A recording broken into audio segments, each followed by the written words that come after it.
मंडळी नमस्कार. आपण जो बैल पाहतोय तो सोनाई गार्डन यांची नवीन खरेदी चंदर. अत्यंत देखणा आणि जबरदस्त बांधा असलेला हा बैल आज कमी वेळेत संपूर्ण महाराष्ट्रात चांगलं नाव करतोय. तर आज आपण मुलाखतीच्या माध्यमातून त्याची शरीर वैशिष्ट्ये आणि असणारा त्याचा व्यायाम आणि संपूर्ण आहार याची सर्व काही माहिती घेऊत आपण मुलाखतीच्या माध्यमातून.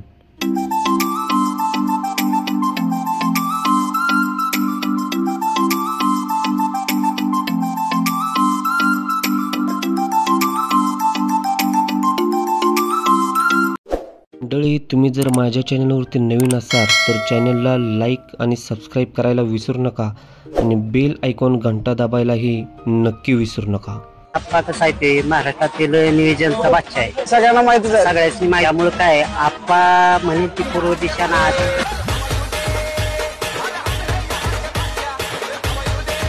माझं नाव रमेश जयसिंग भाडळे, मला सगळे आप्पा म्हणतात. सुरुवात कशी झाली, काय सुरुवात केली असं काय? आता आमच्याकडं मालकीच्या मापाची बैल असायची काय, बरोबर. म्हणजे आपले देवे घाटाला आपली बैल लागतात. बरोबर. तिथून देवाच्या ओळीतून आम्हाला माने बरोबर देवे घाटात लागाय. बरोबर. तिथून आम्ही एक मैदान भरवलं, आमच्या गावाने सगळे मिळून मैदान भरवलं बैलगाडी सगळी. त्याच्यात म्हणजे आम्ही एक 4-5 जण मेन होतो. त्यातून मला देव नाद लागला बैलगाडी सगळी. बैलगाडीचा शर्यत आम्ही त्यावेळेस 11 लाख रुपयाचं मैदान भरवलं. 11 लाख रुपये तिथून म्हणजे कुणाला स्क्रीन माहीत नव्हती, ती आमच्या गावातून माहिती झाली स्क्रीन काय लावायची. आणि मैदान कधी भरवलं होतं काय असं?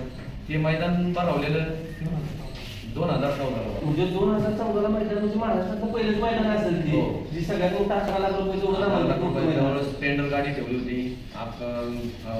2 लाख रुपये बक्षीस ठेवलं होतं एक नंबरला. बरोबर. आणि खाद्याची पोती होती, छकडा होता. त्यावेळेस मोठ्या लक्षाने 1 नंबर केला. बरोबर. तर मित्रांनो तुम्ही बघू शकता की म्हणजे 2014 साली 11 लाख रुपयाचं एवढं मोठं मैदान म्हणजे ती त्यावेळीची परिस्थिती वेगळी होती. आणि वाटेगावचा आपला सुप्रसिद्ध लक्ष होता, त्या लक्षाने त्यावेळी पहिला नंबर केला होता. तर म्हणजे ते जे मैदान झालं त्या मैदानानंतरच तुम्हाला जास्त नाद लागला मला. मग त्यावेळी आपला कोणता बैल पाळणा वगैरे होता का त्याच्यात काय? त्यावेळेस आम्ही एक सागर म्हणून बैल घेतला होता. बरोबर. पांढरा बैल होता, त्यांनी बी आपलं चांगलं नाव केलं. पण त्याच्यानंतर आम्ही एक सायकू जर्यातून घेतला, दत्ता पाटला होतो. बरोबर. आपल्याला खरेदी करून दिली आपल्याला म्हणजे नितीन आबा शेवाळे. नितीन आबांनी दिली. हा, ते आमचा म्हणजे आता बैलगाडी शर्यतातला म्हणजे देव माणूस आहे. ते आणि त्या माणसाने आपल्याला तो बैल घेऊन दिला. बरोबर. चंद्रची आपली खरेदी कुठली? चंद्रची खरेदी आपली शिरसवस्ती होती. शिरसवस्तीमधला. मग त्यावेळी किती घेतला होता काय आपण? त्यावेळेस आपण घेतला याला 11 लाख रुपये. 11 लाख रुपये घेतला. मग घेतला त्यावेळी त्याचं वय वगैरे काय होतं काय असं? वय त्यावेळेस दुसरा होता. मग आता पण दुसरा राहिला? नाही, आता 4 झाला. आता 4 झाला. मग आता कोणती मैदान असतील त्याची? फायनलची मैदान वगैरे आतापर्यंत किती झाले काय असं काय? आता फायनलचे मैदान ज्या टायमाला आम्ही बैल आणला, बरोबर, त्या टायमाला मोरगावचं मैदान पहिला मोरगावचं मैदान झालं. तिथं आम्ही शिट्टी बैलावर पडलो. तिथं आम्ही फायनलला गेलो, पण काही पाऊस झाला. बरोबर. झालं नाही, म्हणजे फायनल झाली नाही. फायनल झाली नाही. आम्ही त्या चांगल्या सिटीला गाड्या होत्या त्या. बरोबर.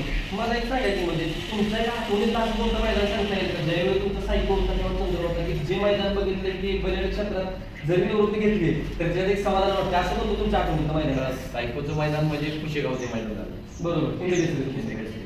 कुशेगावला आम्ही गट एवढा टाकाने टाकला. बरोबर. ते जवळजवळ 2-2.5 टाकेने गट टाकला होता.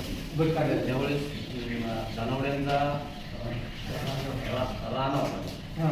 राणा आणि आमचा बैल सायको म्हणून पळाला. म्हणजे एवढं जबरदस्त.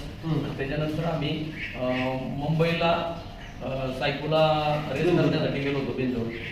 तिथं आमची बिनजोड म्हणजे जवळजवळ 1-1.5 चकड्यांनी गाडी झाली आमची तिथं.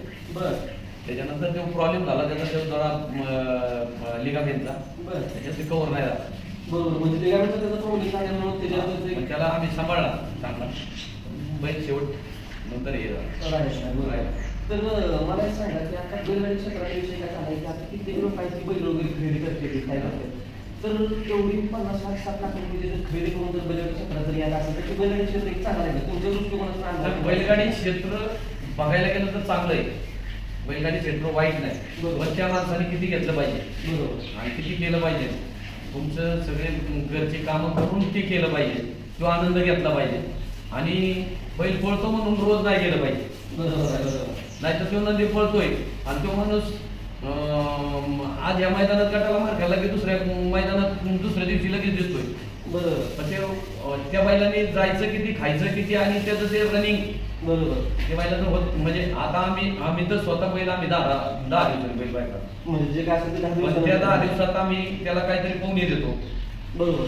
त्याच्यात काही अवताला आणतो काय म्हणजे म्हणून आम्ही ते काम करतो. मग आणि चालवणं तर आमचं म्हणजे आमचे बाबू असेल किंवा मुलगा आहे गणेश आहे, हे मुन्ना म्हणून आहे, हे सगळे म्हणजे चालवायचं काम करतात त्याला. बरोबर.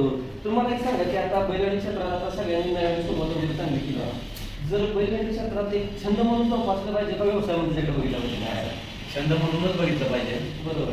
जर व्यवसाय म्हणून बघायला गेला तर मग तुम्ही त्या टिकू शकत नाही. बरोबर आहे. बरोबर. आता काय झालंय की बैलगाडी क्षेत्र मित्रांनो एवढं मोठं झालंय, पण बैलगाडी क्षेत्रात वायदे हा प्रकार लय सगळ्यात वाढला. तर वायदे म्हणून असं झालं की कित्येकांचे आता आपलं म्हणजे 11 लाख रुपये आपला खर्च आहे, एक जबरदस्त चांगला स्पीडनं पाळणार पाहिजे, पण वायदेमुळे माणसांना त्या क्षेत्रात राहणं एक अवघड झालंय. तर वायदेबद्दल तुम्ही काय सांगता? आता आपण तर एक वरच्या नदीचे माझा सायकू पळत होता, माझा पक्ष पळत होता, पहिला सागर पळत होता, आज चंद्र पळतो. अजूनपर्यंत तरी मी टेम्पोत बैल बनवून नेलाय तिथपर्यंत स्वतःच्या माझ्या पावती असतात ज्याचा ते बैल टाकलाय त्याने तेवढे. पण मी वायदेचा अजूनपर्यंत कोणाची घेतली नाही. पण वायदेचा बाजार भरपूर झालाय. बरोबर. काय आता काय आमचा एवढा बैल पळून बी आम्हाला बी म्हणजे एवढी अडचणी येतात. म्हणजे पैरा करताना चांगली बैल प्रत्येक जण म्हणतो एवढे टाका तेवढे करा काय, पण तरी बैल आमचा पळतोय म्हणून आमची वायदी जात नाही. वायदी जात नाही. जर बैल पाहिला तर वायदी नाही, तर मग गरीब त्याच्यात तर कौल बी करायला पाहिजे सांगायचा विषय. मला एक बोलण्याचा एक महत्वाचा मुद्दा होता की आज काय झालंय की कित्येक जणांची हिंद केसरी चांगली चांगली पाहिजे, पण त्यांना वायदी घेतल्याशिवाय ती मैदानात येतच नाही. पण त्यांच्याबद्दल एक काय संदेश द्यायची तुम्ही की म्हणजे ह्या वायदी क्षेत्र थोडासा बाजूला ठेवून आपण काय केलं पाहिजे असं काय? नाही, आता जे वायदे घेतात ना त्या वायदेवाल्यांनी समजा काय टेम्पो भाडं घ्यावं. बरोबर. गरीबाचं टेम्पो भाडं घेऊन त्या आज काय कायांची बैल जागेवर बांधून येत, पण बैल तर टॉप मध्ये पाहतात. बरोबर. पण बैल चांगला नाही मिळाल्यामुळं गट काढतोय, सीमेला घरी येतोय. बरोबर. त्या माणसाला आज कसंही केलं तरी मैदानात जायचं म्हणलं तर 20,000 रुपये सगळं खुल्लं झालं. म्हणजे तू सगळा विचार आपण केला तर त्या खर्चाच्या दृष्टिकोनात पण त्या माणसाला येणं पाहिजे, तेव्हा त्याला ते परवडेल. जर नाही तर घरी जर शेती करीत असेल काय म्हणजे शेतीतून मी सगळं चांगलं आहे, पण जर त्याचं येणं म्हणून काय नसेल तर त्याच्यात तो माणूस संपलेला असेल पूर्णपणे. म्हणजे त्याच्यात काय करण्याचा अर्थच नाही त्या गोष्टीत कोणत्या प्रकारचा. मला एक सांगा की आता तुम्ही बैलगाडी क्षेत्रात किती गोष्ट झालाय, तुमचा काय आवडता म्हणून बैल कोणता तुमच्याकडे बघताय काय आवडतं तुम्हाला? आवडतं बैल काय सगळेच आवडतं पहिले काय. तरी पण आता तुमचं कोणतं आवडतं बैल ज्या बैलाच्या जर आम्ही केलं तर त्याप्रमाणे आम्ही शोधलं घडवलं होतं. मी आमच्या मुलाला एवढं बघत नाही तेवढं आम्ही पाहिजे. बरोबर. म्हणजे सोन्याचा घास काय आणि झालं बघायचं म्हणलं आज बाकासूर झाला, आज मथुर झाला, राहुल पाटलांचा म्हणजे परत कीर्तन झाला. बरोबर. काय म्हणजे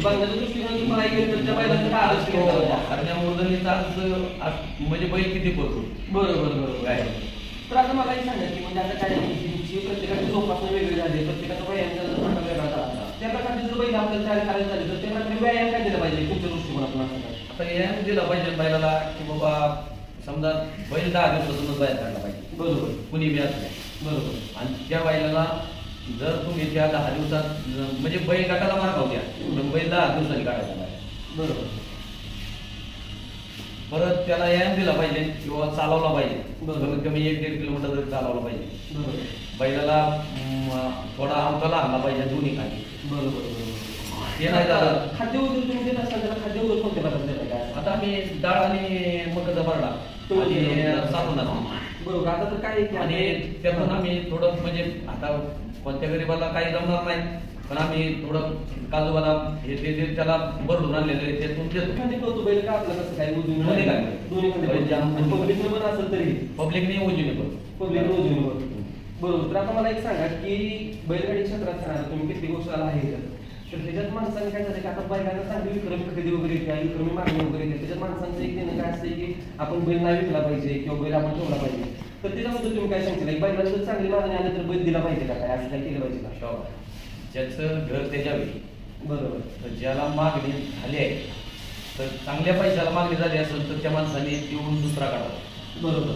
नाहीतर त्याच्याकडे जर बघत बसला बैलाचं लाईफ खाली खाली बघतं. बरोबर आहे. तर आता काय झालं की आणि तो म्हणत असेल की माझा नदी आता एवढा पळतोय, माझा नाव करतोय, मग त्याच्याकडे जर बघत बसला तर तुमच्या घराची सुधारणा कधी होईल? बरोबर. तुमची मुलं बिलं काय असत्यानंतर त्याचं शिक्षण कसं व्हावं? शिक्षण कसं व्हावं म्हणजे भविष्याचा त्यांनी विचार केला पाहिजे, भविष्याचा विचार करून चाललं पाहिजे. उद्या जर त्या बैलातून तुम्हाला 2 रुपये मिळले, बरोबर, जर त्यातून कुठंतरी एक थोडी जमीन खरेदी करता आली, घर बांधता आलं, तर ते तुम्ही केलं पाहिजे. जे नियोजन करते ते बाबूकडे आपल्या बरोबर. तर नियोजन करत असताना तुम्हाला अडचण काय येते तुमच्या काय असं? संपलं संपलं संपलं. हे बैलगाडी दृष्टिकोनात सगळ्यात महत्वाचं काय होतं झालं आता दृष्टिकोन झालाय लोकांचा की बैल पडला संपत नसतो. बरोबर. आज नाही पाहिला आमचा बैल आहे ना आजपर्यंत जेवढ्या आठ्यात नेलाय. बरोबर. बैलांनी गट काढलाय, गटाला कधी मात केलाच नाही. बरोबर. सेमीला प्रत्येक सेमीला टॉपच्या सेमी बैल पाहिला. बरोबर बरोबर. बैल असा नाही की एक टाकडे नेऊन टाकडे मार लागलाय. अर्ध्या टाकेने बैलांनी मार लागलाय. 20,000चा बैल पुढे काय होतं, कधी 1,000चा बैल कमी पडतो, कधी जास्त पडतो. या दृष्टिकोनातून आमच्या बैलांनी मार लागलाय. बैलांनी आजपर्यंत घेतल्यापासून कधीच नाही. बरोबर. आता मला सांगा की चंद्रची जर वैशिष्ट्य सांगायचं झालं, वैशिष्ट्य काय सांगितलं त्याच्यात? वैशिष्ट्य म्हणजे बैल खालून निघाला ना बैल वाढतच जातो. बरोबर. म्हणजे खालनं जर काढला गॅस चांगला लागला तर शेवट करून गॅस तसंच करतो. तळातला बैल आणि थोडी 7 जणांचा बैल असेल हां बैल आणि गुलाब बरोबर. 100% गुलाब होणार. जेवढी बैल पाहिजे म्हणजे पुढे नावच नव्हती ना, ते बैल नावात आली. बरोबर बरोबर. जी आम्ही बेडला ट्रॅक्टरचं मैदान खेळायला गेलो होतो, फक्त आम्ही दुसरे बंद आता परवा मैदान झालं. त्यांचा मित्र आहे, फक्त फोनवर काम पाहिजे चालतं आणि बैल बैल नव्हता किती पोहोचतोय काही नाही. असंच बैल दिलं त्यांना बेडला नगरला. तर बैल सगळ्यात टॉपचं नाही होता, फक्त आमचं तोंडावर झाली. बरोबर. 100% आम्ही तिथे बोलायला राहतो. आणि बैल आम्ही बघितलं की नव्हतं, शंकरपट आपला बैल होता. फक्त एक मित्र खाते बैल येईल आणि रोड काय होतं, मोठ्या बैलावाल्यानं जरा फोन केलं की 2 मैल 4 मैल नियोजन झाले. नियोजन कोणाचं काय झालं लागण्याची भूमिका झाल्या लोकांची अशी की आमचं मैदान पडायचं आधी कसं काय नियोजन असते. या लोकांचं आता ते मोठं दृष्टिकोन आणि पैसे गेले महत्त्वाचं झाले, माणूस महत्त्वाचं नाही झालं. पहिलं जुनं पाहिलं माणसांवर व्हायचं, शब्दावर व्हायचं. लोक आता जवळ सगळं सांभाळून करते त्याच्यात. तर तुम्हाला ह्याच्यात बैलाचे काय महत्वपूर्ण वैशिष्ट्य वाटते की त्याच्यात तुम्हाला आनंद वाटतो बैलांना वगैरे असं काय? आपण आम्हाला बैलाचा शिकवतो, बैला चांगलं उभा खाडा राहतो. बरोबर. दुसरा माणूस आला तर लगेच मरायला पडतो. आपला बैलाला त्याला खायला काही टाकलं, आपण बैला हात झालं तर बैलाला घडतं, बैला आपण काय मारत मध्ये जे असतील का नाही तर ते आपल्यासोबत भाव आहे. तर मला सांगा भाऊ की ज्यावेळी आपण बैल आपला घेऊन जातो आणि फायनल वगैरे राहतो तर त्याचा आनंद कुठल्या प्रकारे तुम्ही आदर्श म्हणून साजरा करताय असं काय? असं म्हणजे मी जास्त जात नाही माहिती ना. बरोबर. म्हणून माझ्या मोबाईलवर मी बघत असतो. बरोबर. त्याच्या वेळेस गट सेमी आणि नाही का हे असतं, त्यावेळेस एवढं हे असतं, हे आकर्षण असतं की बाकी काय चाललं इकडे तिकडे काय माहित नाही, लक्ष नाही त्याच्यावर आपला बैल चिखला आहे बस एवढंच. बाकीचं काम पहिलं हे बघायचं नाही का, बघायचं गट सेमी सगळं बघायचं किती नाही का. आता आपण असं वाटतं की जिंकलाच नाही 100% जिंकायला पाहिजे. तर मला एक सांगा की आता चंद्र आपला जर पळतो सगळीकडे आपण पळताना पण चांगल्या प्रकारे दिसेल, तर चंद्रकडे बघितल्यानंतर किंवा त्याच्याकडं तुम्ही भेटल्यानंतर त्याचा आनंद काय वाटतो तुम्हाला असा काय? असं म्हणजे दिवसभर समजा नाही आलं असं एकदा तरी असं वाटतं की इथे येऊन बघावं, आणि नाही जर येणार तर आमचे म्हणजे खेळ आहे तिथं. तुम्हाला काय आनंद वाटतो की चंद्र आता तुमच्या गोट्यात आल्यानंतर आनंद काय वाटतो चंद्रकडे बघितल्यानंतर असं काय वाटतंय तुम्हाला? त्याचं रूप ते दिसायला एवढा चांगला बैल आहे. नवीन लोकांना म्हणजे नाही का तो असं जवळ येऊन देत नाही. घरचे जे लोक आहेत जे त्याचा दररोज सांभाळ करतात त्यांना तो कधीच मारत नाही, कधीच नाही मारणार, उलटून कधीच शिंग खाली नाही करणार किंवा आंबारला नाही पडणार किंवा त्यांच्यासमोर कुठली मस्ती नाही करणार. बरोबर बरोबर. आणि मला दुसरं एक विचारायचं होतं की चंद्रचं असं चंद्र म्हणूनच तुम्ही नाव का ठेवलेलं, म्हणजे काय ज्यावेळी तुम्ही घेतला त्यावेळी तिकडच्या माणसाने ठेवलेलं पण तुम्ही पण तेच नाव कंटिन्यू का केलं, काय असं त्यात काय वाटलं असं तुम्हाला? चंद्र दिसायला चांगला असतो, याचं दिसायचं रूप गोडेले सगळ्यांना बघत्याशी प्रेमात पडतात सगळे म्हणजे नाही का. बरोबर. त्यामुळे त्याचं नाव चंद्रच आम्ही म्हणलं. बैल दिसायला पण चांगला आहे आपला, बरोबर. त्यामुळे आम्ही चंद्र नाव तेच ठेवलं की नाव बदलायचं नाही आपल्याला. ते सायको आणि चंद्र मध्ये दोघांच्यात बदल काय वाटते तुम्हाला? असं तो सायको होता, त्याची सायको लय पाळायचं त्यावेळेस, पण ते दुखापतीमुळे थोडा आम्हाला निघून गेला आमच्याकडनं, पण त्याची जागा आता चंद्र चालवतोय. चंद्र ते जागा चालवतोय. म्हणजे सायकोकडे जर बघण्याच्या दृष्टिकोनातून आपण बघितलं, चंद्रकडे जर बघितलं तर चंद्र पण सायकोची जागा 100% घेऊ शकतो या. मग आता अपेक्षा कुठली राहिले चंद्रकडून? ज्या अपेक्षा त्याने कंप्लीट केलं की बस बैलगाडी क्षेत्रात जरी समाधान वाटलं तर बस होते, असं कुठलं वाटतं? एकदा पुशेगाव मैदानात राहिलं पाहिजे हिंद केसरी, की तो पण नंबर होत्या, फक्त हिंद केसरी झाला पाहिजे मोठ्या मैदानात तेवढी. तब्येतीबद्दल सांगायचं झालं तर काय सांगतील? दुसरा मोठा लक्ष आहे, मोठा लक्ष सारखाच आहे, मोठा लक्ष सारखाच पळतो. पण आता हळूहळू प्रयत्न चालू आहेत. बरोबर. दिवस आहे प्रत्येकाचे येतात, फक्त आता आम्हाला जरा पैरे व्हाय ना होत्या दिवस. ज्यावेळी पैरे होतील त्यावेळी 100% बैल चांगला दिसणार, तेव्हा टॉपलाच जाणार आम्ही. चॅनेलवरती असेच नवनवीन व्हिडिओ पहा आणि सर्वांना शेअर करायला मात्र नक्की विसरू नका.